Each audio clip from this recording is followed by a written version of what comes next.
E aí, tudo jóia? Não, metade é pó. No tempo que podia fazer piada de português, né? O português desembarca no aeroporto do Galeão e o cara da Polícia Federal pergunta pra ele: e aí, português, tudo jóia? E ele: não, metade é pó. Só que é o seguinte, cara, piada de português já era. Agora o negócio é piada de general. É piada de brasileiro. Né? O general desembarca e o cara pergunta: e aí, general, tudo pó? Porque afinal, talvez tenha havido um avião da FAB. E o general responde: não, metade é joia. Né? General, porque estão esquecendo da história, né? Quem é que trouxe as tais joias da Arábia Saudita? O tal general Bento Albuquerque. Aí o general Bento Albuquerque, agora tudo assim, tudo bem com o general Bento Albuquerque? Ou não pode falar de general? Porque tem outro general, né? O general Lorena Cid, El Cid. Eu te juro que eu preferia estar aqui falando do filme El Cid, com aquele Charlton Heston, né, cara? Aquele cara horroroso que fazia lobby lá pra arma, não sei se você lembra, aquele que abriu o Mar Vermelho, né? Uma criatura desprezível, né? Falando do El Cid, o herói cristão da Reconquista, lá quando os árabes que tinham ocupado a Península Ibérica em missão civilizatória, né? Porque a nova historiografia ibérica concluiu que não foi uma invasão árabe na Península Ibérica, muçulmana, né, berbere. Não. Foi uma missão civilizatória. Eles entraram ali na Península Ibérica para ensinar, dentre outras coisas, os europeus a tomarem banho, né? Banho turco. Mas esse é um tema polêmico também. Então eu preferia ficar falando aqui do Segredo das Joias. O Segredo das Joias, aquele filme espetacular do meu diretor favorito, John Huston, né? Que em 1950 já tinha feito o seu primeiro filme, O Falcão Maltês, já tinha feito O Tesouro de Sierra Madre, com o pai dele, Walter Huston, no papel. Logo em seguida faria Moby Dick, né? E fez O Segredo das Joias. O Segredo das Joias, você já viu esse filme? É um dos primeiros filmes da Marilyn Monroe, né? Chamada em original Asphalt Jungle, Selva de Asfalto, ou então em português de Portugal, Enquanto a Cidade Dorme. Mas a cidade não dorme, a cidade acordou, Mas, cara, eu não tenho muita paciência para entrar nessa história aí, dessas joias aí, porque, cara, fica esse papo, ainda tem esse papo de polarização, como se tivesse um dedo de polarização nessa questão. Os caras traficaram joias sauditas feitas por uma empresa repugnante da Suíça, tal Chopard, ligada lá aos diamantes de sangue da África, né, daquele presidente Giscard d'Estaing, sabe? Ligado ao que dá de mais horrível na Suíça, se há que há alguma coisa na Suíça que não é horrível, né? O cara trouxe as joias sauditas, de uma ditadura saudita, de um principado, de um reino horroroso, onde até meia hora atrás mulher não podia dirigir, né? E que o governo Bolsonaro estabeleceu ligações e que maravilhosamente também o governo Lula também mantém relações. Que o governo Bolsonaro mantenha relações com um lugar horroroso que nem a Arábia Saudita se explica. São duas coisas horrorosas, né? Mas e o pragmatismo lulista que faz com que ele receba, que ele visite o príncipe que trucidou um jornalista saudita que entrou na embaixada para pegar um visto, foi torturado e morto lá dentro, né? O Lula mantém relações com esse cara. E o Lula também mantém relações com presentes personalíssimos, né? Isso tem que ser dito e não pode deixar de ser dito, né? Mas é muito diferente. O Lula e a Dilma receberam 586 presentes pessoais e tal, receberam muito mais que isso, mas ficaram com 586 presentes durante os seus governos. O TCU, depois que estabeleceu a regra e a lei de que esses presentes caros tinham que ser devolvidos, a não ser que fossem personalíssimos, e personalíssimo sabe o que é? Uma cueca, Se alguém der uma cueca pro Lula ou para um presidente do Brasil, é um item personalíssimo. E se der um sutiã para Dilma, ou então pro Lula, ou então pro Bolsonaro, que ficaria lindo de sutiã, né, cara? Aí é um presente personalíssimo. Mas assim, um relógio de 80 mil reais não é exatamente um presente personalíssimo, não é? E o Lula, como tu sabe, né, recebeu, ou deveria saber, recebeu um relógio Piaget, né, um relógio Piaget e um outro relógio com a efígie do Santos Dumont, né, daquela outra joalheria agora, cujo nome se me escapa, daqui a pouco vai voltar, do cara lá, do Cartier, o namorado do Santos Dumont.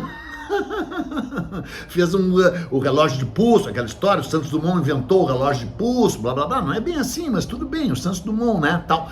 E aí o Lula recebeu esses dois relógios, e relógios de 80 mil, e é legal que a primeira vez o relógio apareceu no pulso dele, assim, num comício para comemorar os 100 anos do PCB, do Partido Comunista Brasileiro, né, daí fizeram uma foto, assim, tava lá o relojão, né, e ele veio com uma história meio complicada lá, do relógio, não sei o que, blá, blá, blá, né, dos dois, né, do relógio Piaget e do relógio Cartier, né? Esse relógio Cartier, inclusive, isso, com a efígie do Santos Dumont, né? E o relógio Cartier foi dado naquele ano Brasil-França, 2005, tal, ele disse que foi pelo Jacques Chirac, o presidente, mas depois se descobriu que foi o próprio fabricante que deu para ele.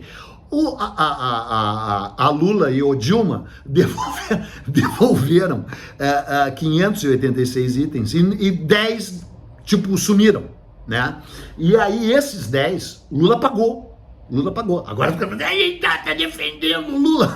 É inacreditável, né? Defendendo o Lula. Sim, claro que eu tô defendendo o Lula. Tô passando pano, tô passando um peninha, aliás, um paninho, né? Patético, né?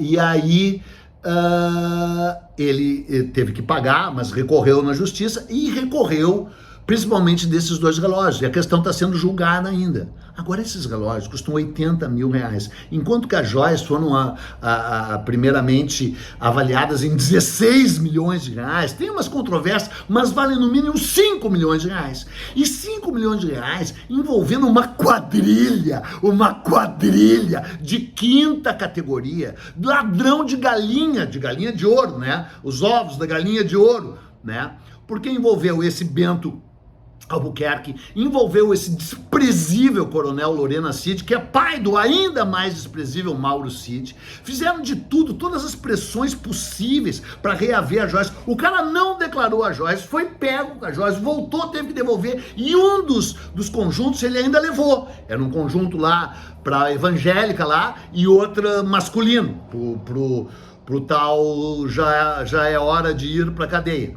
né? Esse Bento Albuquerque, que tá solto, entregou quase um ano depois. As joias foram pegas, né, em 26 de outubro de 2021, e ele devolveu o segundo, levou pro Palácio Planalto o segundo conjunto em novembro de 2022, um ano depois.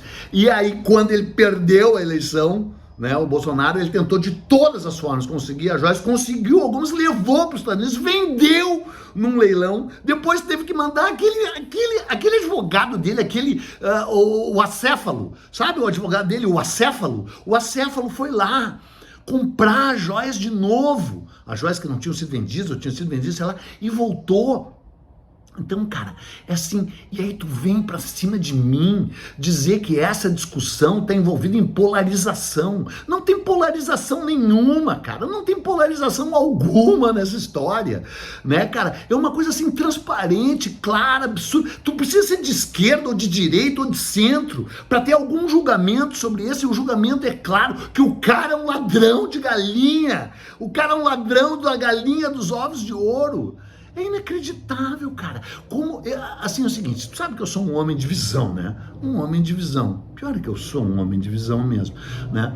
Então, como fui anos jornalista, você sabe, depois de jornalista virei historiador com Y, historiador com I maiúsculo. Então, falando sério, sem piada agora, eu consigo ter uma visão distanciada e de história, né? Eu tanto escrevi sobre história, eu tanto me vinculei com a história do Brasil, eu escrevi 36 livros, né? 30 deles sobre história do Brasil, e outros sobre a história do cosmos, porque alguns deles são do cosmos no sentido cósmico, porque são sobre o Grêmio, né? E aí, cara, e como fui jornalista há anos, então eu consegui fundir essas duas visões do imediatismo, da premência, do calor do jornalismo, do dia a dia. Jornalismo, jornal, jur, quer dizer dia, né? Jornalismo quer dizer aquilo que é diário, né? E que às vezes tem que ser mudado porque as coisas mudam, e também o próprio jornalista às vezes escreve sob uma pressão que depois se tem dignidade, e muitos jornalistas têm. O jornalismo brasileiro é bastante bom, né? Inclusive o jornalismo brasileiro é melhor que o país como um todo, né? Porque seria um país horroroso, na minha opinião, horroroso, que tem um jornalismo com certos problemas, mas na minha opinião o jornalismo brasileiro é superior ao país, para tu ver o país que tu vive. E é mesmo, e sem lobby, eu sempre fui super crítico do próprio jornalismo também. Aliás, eu sou crítico a tudo, menos a mim. Eu gostaria de ser crítico a mim também, mas é que eu não tenho defeito nenhum, então não consigo me criticar. Adoraria me criticar, adoraria que eu tivesse algum pequeno defeito, mas eu não os tenho, não é? Então eu consegui fazer, falando sério agora, me acalmando, essa fusão entre a visão imediatista do jornalismo e a visão de médio e longo prazo da história. Então eu fico pensando, cara, como é que os historiadores do futuro, ao escreverem sobre o governo Bolsonaro, ao escreverem sobre como é que esse cara conseguiu ser apoiado por grandes empresários, por pessoas supostamente respeitáveis, e que mesmo depois do afastamento vil dele do poder, por meios legais de uma eleição, e toda a descoberta daquela rede inacreditável de falcatruas dele, celebrada pela cereja no bolo, que é o caso dessas joias. Como é que alguém ainda consegue defender essa criatura desprezível e consegue achar que a questão está ligada à polarização política? Não tem polarização nenhuma, é um caso de polícia. E é um caso muito diferente do caso do Lula, que, aliás, se tivesse a grandeza que... O Lula tem uma certa grandeza, por um lado, por causa de uma biografia dele, né? Nasceu lá na miséria, né? Vai lá ver, eu tenho 3 episódios sobre o Lula no canal Buenas Ideias. Vai lá ver, e daí tu vai saber o que eu acho dele, né? Se é que isso te interessa, será que... Né? Há uma certa grandeza no Lula em muitos aspectos, muito maior que a pequenez moral e ética do Bolsonaro e da própria trajetória, né? Um militar expulso do exército com desonra. Eu vou fazer um dia um episódio bem equilibrado, como é do meu feitio, uma biografia do Bolsonaro, se tu ainda não sabe quem ele é.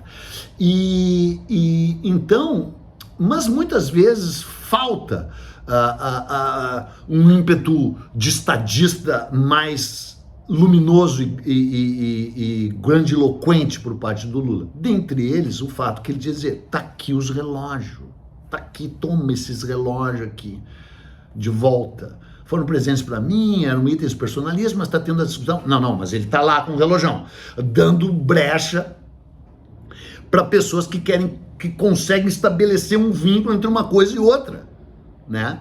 E, de certa forma, há um vínculo, assim, na questão moral, né? Embora esses relógios não tenham sido roubados e nem ele tenha tentado roubá-los e muito menos vendê-los num leilão para sustentar o seu autoexílio enquanto tramava um golpe dos Estados Unidos.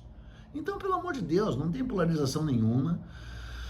Meu saco está muito cheio e eu preferia estar aqui falando de Alcide, o filme, e acima de tudo falando do segredo das joias. Mas mesmo assim, eu, como sempre, já melhorei o teu domingo, porque o agente da Polícia Federal perguntou pro general: e aí, general, tudo pó? Não, metade é joia. Tchau, chinelagem.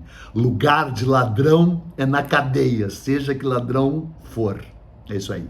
Tchau. Um magnífico, excelente, um estupendo domingo para você, como sempre.